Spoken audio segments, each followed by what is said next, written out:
All right, everyone. So first off, happy Sunday. It is gorgeous here where I am. Hopefully it's gorgeous where you are. And you're able to get out here in your garden and do the same thing that I'm doing. Walk around, look at everything, assess, determine what you're gonna do. But that has nothing to do with this video. So I noticed something a few days ago here in the garden.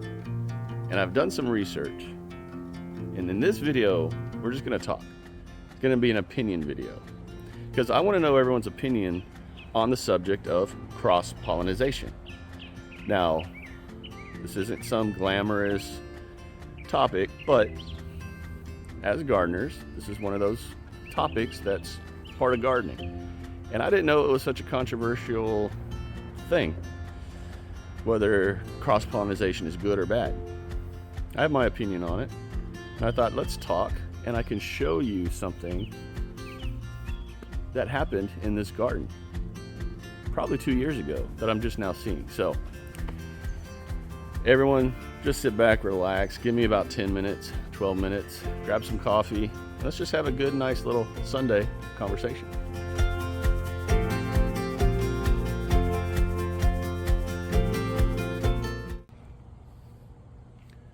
Y'all, check this out.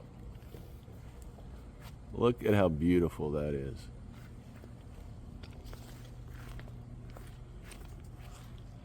Look at that beautiful, beautiful flower. Man, y'all. It's one of those rampicati zucchinis. There's another one right there. I have another one starting right here. This is totally off the subject of this video, but if you all can grow these zucchini plants, I highly suggest you do it. These things are the bomb, y'all. Love them. Anyway, all right. Okay, so what is cross-pollination? Obviously, this is the definition right here, but in layman's terms, it's really simple. A bee or a pollinator takes pollen from one flower to another flower on different plants. Now, it doesn't have to be the same type of plant. It's just pollen from one plant to another plant, the flowers. In order to pollinate a flower or a plant, the female part of the flower has to get pollen into it. Now, you can take pollen from, say, a tomato plant and pollinate, you know, a pepper plant or a cucumber plant.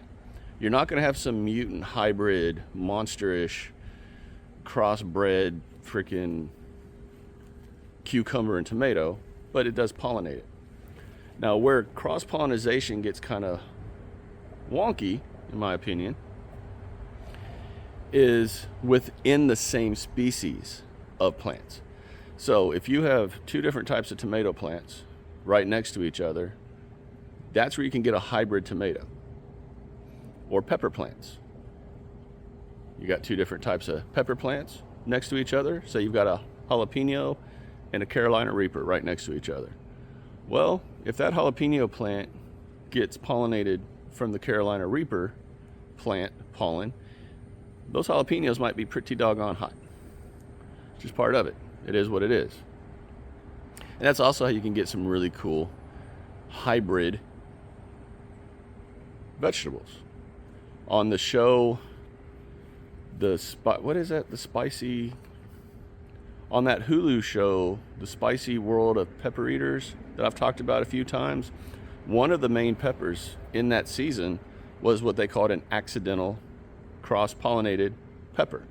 Two different types of peppers were around, and a plant got pollinated, seeds were saved, and when they grew them when the guy grew the seeds the next year, thinking, hey man, I'm gonna have this really cool pepper plant, there was this whole brand new pepper plant that came about because of that cross-pollination. Now, here's the thing about it though. It takes one full cycle for you to notice cross-pollinated things. And what do I mean by that? Okay, so today, if you grew a pepper plant and that pepper pod had been cross-pollinated from, say, another pepper plant, you're not gonna necessarily notice it in today's pepper plant. You're going to notice it if you save those seeds and then try to regrow that pepper plant. Then you'll start to see characteristics of a different pepper. That is how it works. It's not a today kind of a thing. It takes time because the mutation in the DNA of those plants are in the seeds. So the genetic makeup has to be produced in the fruit, put into those seeds, and then if you save those seeds and grow them again, that's when you'll start to notice if you've got some sort of wonky mutant plant. So where is this a bad thing? To me, I don't think cross-pollination is bad because it's nature, y'all. Think about it. Things are growing in nature. We got bees and pollinators going all over the place, and things get cross-pollinated. It is what it is. That's nature to me. I think it's cool. I don't have issues with it at all. In fact, I really think it's a cool thing. Where the issue comes, in my opinion, is if you are, say, an heirloom seed company like Baker Creek. Obviously, they are trying to sell seeds of the purest nature, the purest form, uncross-pollinated, unmutated seeds. So in their aspect, or in that kind of an aspect, or if you're just growing an heirloom tomato, you don't want that tomato to get cross-pollinated, especially if you grow the biggest tomato you've ever seen in the world, and you save those seeds, and you're thinking you're gonna have the exact same the next year, and then you grow those seeds, and then you got some kind of mutated, weird tomato. That to me is where cross-pollination can be a bad thing, obviously. But for everything else, I think that's really cool. I have no issues at all with this topic. And I was doing research because of what I've seen here in the garden, which I'm gonna show you all in here in just a minute. And some people like lose their minds over it. Oh, it's the terriblest thing ever, or, you know, mutant vegetables aren't real vegetables. It's against nature. Well, no, I think it is nature. You can't control where bees and pollinators go. I mean, I know I can't, and I got them all over the place out here. Okay, now having said all that, I would love, sorry y'all, when I'm walking in the garden, I'm always looking at everything.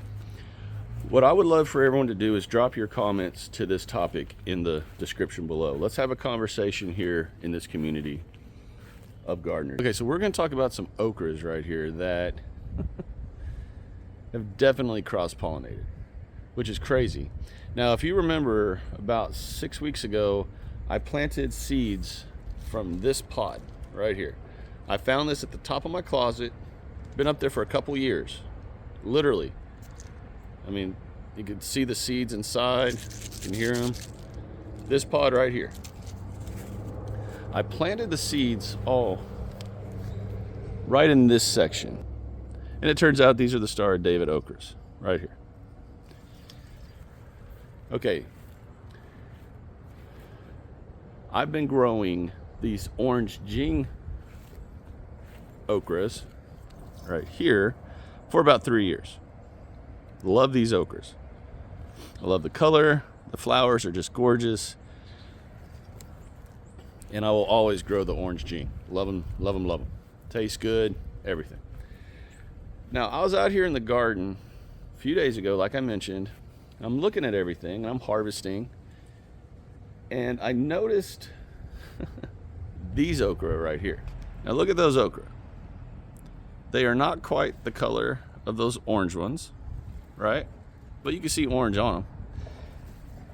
They're also not exactly the shape of those orange ones, right? But they're not that green right there of the Star of David either, right? But they kind of have a little bit of the characteristics of that okra.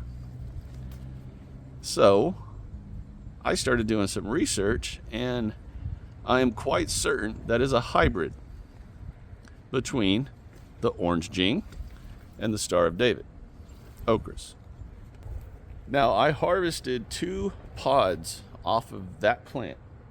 They're inside right now, separated completely away from everything else. So where am I going with this? Well, y'all, cross-pollination happened between these okra plants, which is really weird to me because okra, just like tomatoes and peppers, basically the nightshade family, beans, they have both male and female parts in the same flower. So it's really easy when, like right now, everything is swaying, the wind's pushing everything for those plants, for those flowers to self-pollinate.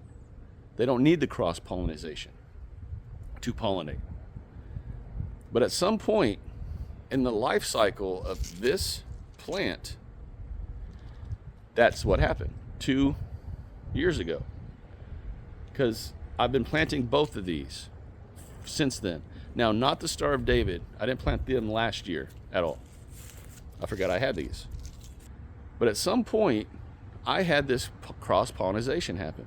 I'm assuming, looking at everything, that pollen from the orange jing was introduced into the flower of the Star of David okra plant. And then the genetic change happened in these seeds in here.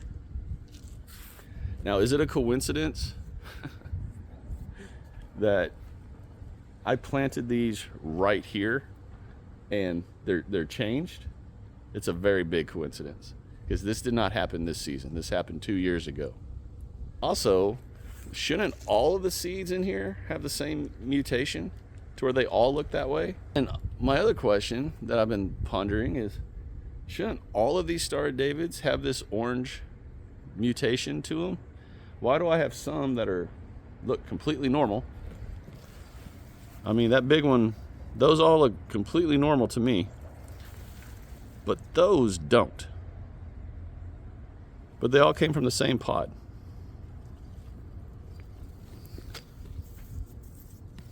And then if we come over here, look at this okra. Looks totally different than any of these other ones. In fact, I just saw that. Hold on. Okay, yeah. What? Y'all, I'm kind of tripping. Look at these okra pods. These right here. Look at that.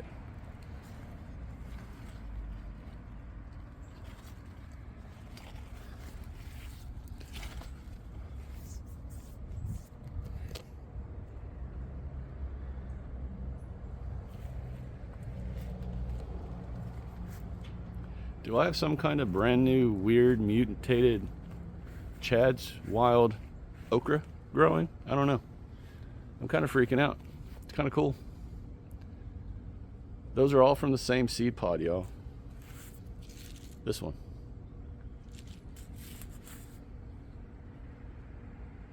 I don't know. My mind's just kind of blown. Totally threw everything I was thinking for this video right out the window. I don't know what to think on this.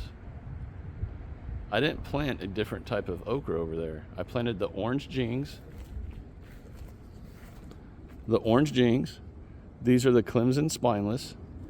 And then everything from this section to that pole, I planted seeds out of this pod, this specific pod. That again, I found at the top of a closet that'd been up there for over 2 years. And now I have some sort of weird okra pod growing here. I've got definitely a mutated crossbred type of orange jing Star of David okra going over there. Yeah, kind of tripping. Huh. Okay, so let's get in the shade so y'all can see me. Okay, so what? I don't even know where to go now. I'm so confused. Okay, so here's what I did do. I did research. Spent a couple days researching cross-pollination. I really wanted to nail everything about this process. Even though I already knew it, I wanted to go back and make sure I wasn't just losing my mind. I verified that okra can be cross-pollinated, so that is a legitimate scientific nature-ish thing that can happen. But now y'all just literally saw me recognize I have a whole different type of okra plant growing over there that I don't understand where it came from. I'm kind of speechless. So let's do this. I want everyone's opinion. If you're watching this video by this point, you're probably here thinking a couple things. Chad's lost his mind. This idiot can't remember what he planted, but I know for a fact what I planted right there in that bed. 100%.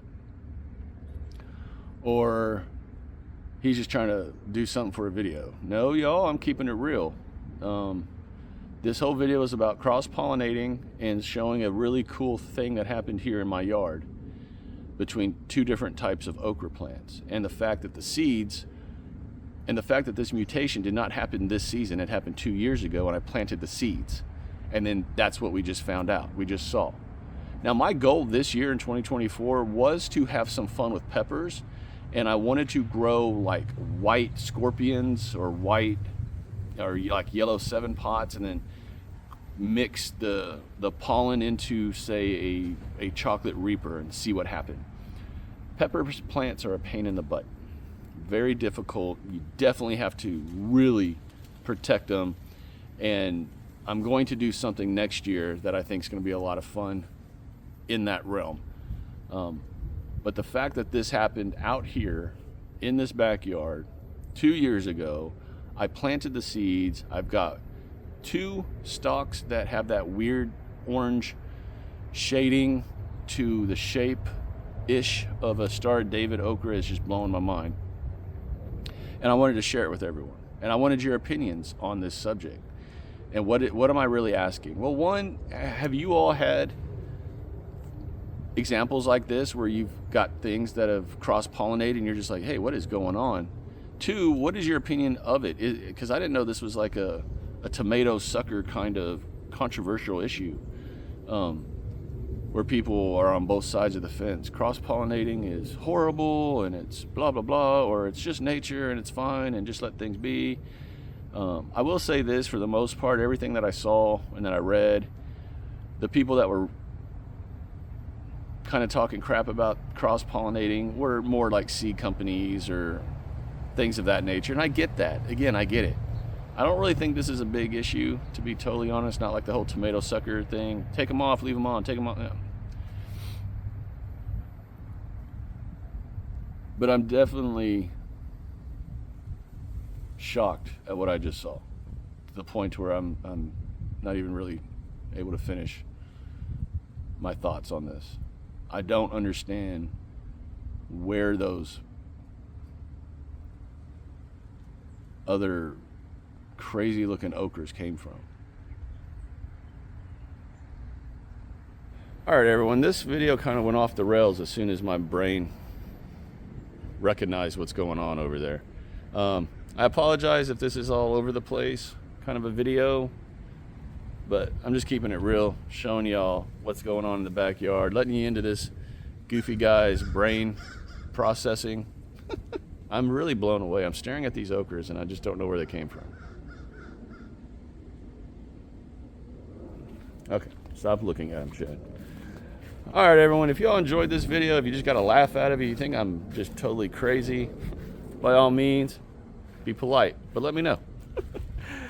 Do me the 3 favors: share, like, and subscribe to this channel if you've not done so already. If you enjoyed this video, see me being all, me, then by all means, hit the subscribe button, hit that little bell so you're always notified whenever I upload videos, and y'all join this fast-growing community of like-minded gardeners here on YouTube. All right, everyone, take care. God bless. Continue to shine bright, harvest hard. Drop your comments down below. I would love to know everyone's opinions on this subject, or what you saw back here, or stories of other cross-pollinated plants that you've had in your experience. I'll talk to y'all again real soon. Bye. Enjoy the Sunday.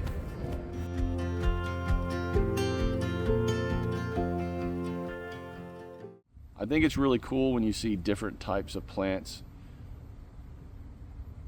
happen. And I think what would be really fun, and I'm actually going to do this next year, so we'll see if we can't have some fun with this. I want to cross-pollinate those plants that are growing right now, that weird combination okra plant with these dwarf okras, and see if the following year's seeds would create some kind of dwarf orange Jing Star of David thing. I don't know, but I'm gonna start having some fun with this. I think it's fun. The excitement of it is kind of cool. But remember, you can't cross-pollinate like an okra with the tomato and have some mutant hybrid okra tomato thing. It all has to be within the same species of plants. which is where you get all those crazy tomatoes and stuff when you try to regrow them, or peppers when you try to regrow the seeds that you saved, and who knows what you're going to get. Ooh, what about cross-pollinating a 16-inch Louisiana okra with a dwarf okra and an orange jing okra and all? Man, see where we can go with this? We could have some fun, y'all. We could have some fun. Maybe let me do some thinking on this. We might have some fun in 2025.